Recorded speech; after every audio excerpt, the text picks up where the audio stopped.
جیسا کہ آپ جانتے ہیں کہ الیکشن پاکستان کا ایک آئینی تقاضا ہے اور عوام کو یہ حق دیا گیا آئین میں کہ وہ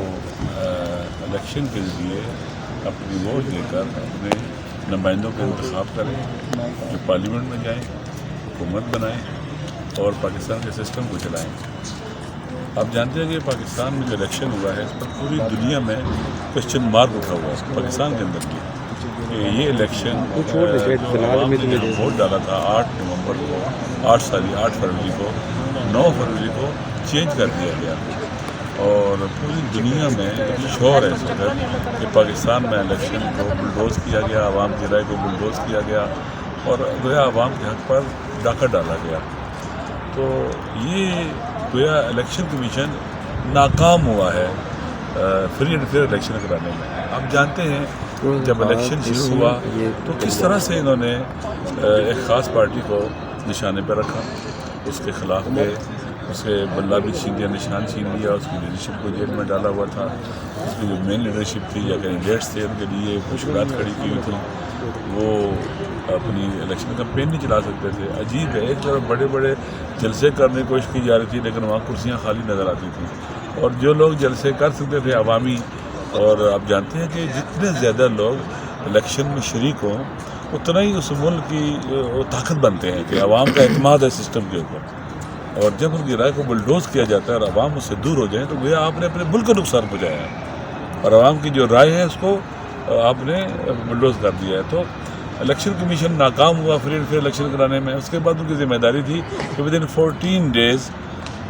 فارم 45 کو پبلش کریں، نہیں کیا انہوں نے۔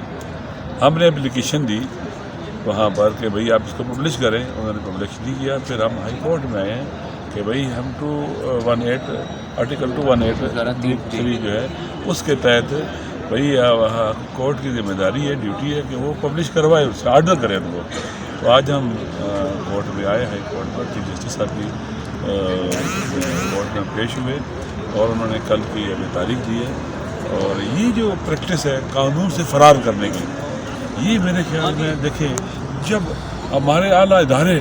جن کی ذمہ داری ہے کہ قانون پر عمل کریں، وہ جب قانون سے فرار کریں گے، قانون جب اپنی حرمت کھو بیٹھتا ہے، تقدس کھو بیٹھتا ہے، تو پھر عام آدمی بھی اس کے اوپر عمل نہیں کرے گا اور ملک میں لا قانونیت کا دور دورہ ہوگا۔ اور اس طرح کی پریکٹس کرنے سے پاکستان کا نقصان ہو رہا ہے، پاکستان کے آئین کی دستور کی خلاف ورزی ہو رہی ہے، پاکستان کے قوانین کی خلاف ورزی ہو رہی ہے۔ اور میرے خیال میں جب یہ اعلیٰ قسم کے جو ادارے ہیں جن کی ذمہ داری ہوتی ہے قانون پر عمل کریں، جب وہ فرار کرتے ہیں، قانون کو بلڈوز کرتے ہیں، تو یہ جو ڈرٹی پریکٹس ہے جس سے ملک کا نقصان ہوتا ہے۔ احمد صاحب یہ بتائیے گا کہ آپ نے فارم 45 پبلش نہ کرنے کو تو چیلنج کر دیا ہے، لیکن کچھ اطلاعات یہ بھی ہیں کہ کیونکہ آپ ایل آئی بھی ہیں عمران خان صاحب کے اور پی ٹی آئی کے، تو جو ہدایات عمران خان صاحب جیل سے بھیج رہے ہیں باہر، اس میں کافی ساری چینجز ہوتی ہیں اور اس پر منوان عمل نہیں ہوتا نظر آ رہا، اور اس کے اوپر اس کے اوپر شکوک و شبہات بھی ہیں۔ پہلے اطلاع آئی کہ MWM کے ساتھ اتحاد ہوگا، جو کہ اگر ہوتا تو آج مخصوص نشستیں ان کو نہ کھونی پڑتی، جبکہ سنی اتحاد کے ساتھ کیا گیا اتحاد اور مخصوص نشستیں نہیں ملی ہیں۔ آپ کا اس کے اوپر کیا سٹانس ہے؟ دیکھیے یہ جو فیصلہ ہوا ہے تقریباً یہ مشترکہ فیصلہ تھا کہ ہمارے دوست سنی اتحاد کونسل کو جوائن کریں، اور ان کا حق تھا پی ٹی آئی کا، یہ آئینی دستوری قانونی حق تھا جو مختلف بہانوں سے اسے چھینا جا رہا ہے کہ یہ اس لیے فلاں جماعت میں گیا تو چھین لیا گیا۔ یہ ان کا آئینی قانونی حق ہے، یہ لوگ جیتے ہوئے۔ آپ مجھے بتائیں، آپ ان سے یہ حق چھین کر وہاں پر اپوزیشن کتنے لوگ ہیں اپنا خیبر پختونخوا میں، کتنے لوگوں کو دیں گے، کتنے بندوں کو وہ سیٹیں دیں گے اسپیشل؟ یہ کون سے قانون کے تحت دیں گے؟ میرے خیال میں یہ جو قانون ہوتے ہیں جب ان کی اب تفسیر اور تشریح کرتے ہیں تو انسانوں کے جو بنیادی حقوق آئینی حقوق ہوتے ہیں اس کے ساتھ میچ کرنا چاہیے۔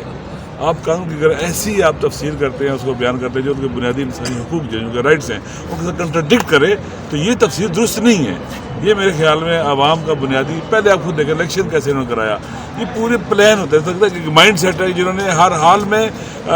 عوام کی رائے کو بلڈوز کرنا ہے اور ان کے حق پر ڈاکہ ڈالنا ہے، اور یہ ڈاکے ڈالے جا رہے ہیں۔ اچھا، علامہ راجہ راز صاحب، پہلے الیکشن سے پہلے آپ کی ملاقات ہوئی خان صاحب کے ساتھ اور اس کے بعد آپ کا الائنس ہوا، اب الیکشن ہو گئے ہیں تو خان صاحب سے دوبارہ ملاقات ایکسپیکٹڈ ہے؟ جی ہم کوشش کر رہے ہیں، ہم بورڈ میں آئے ہوئے ہیں اور مجھے امید ہے کہ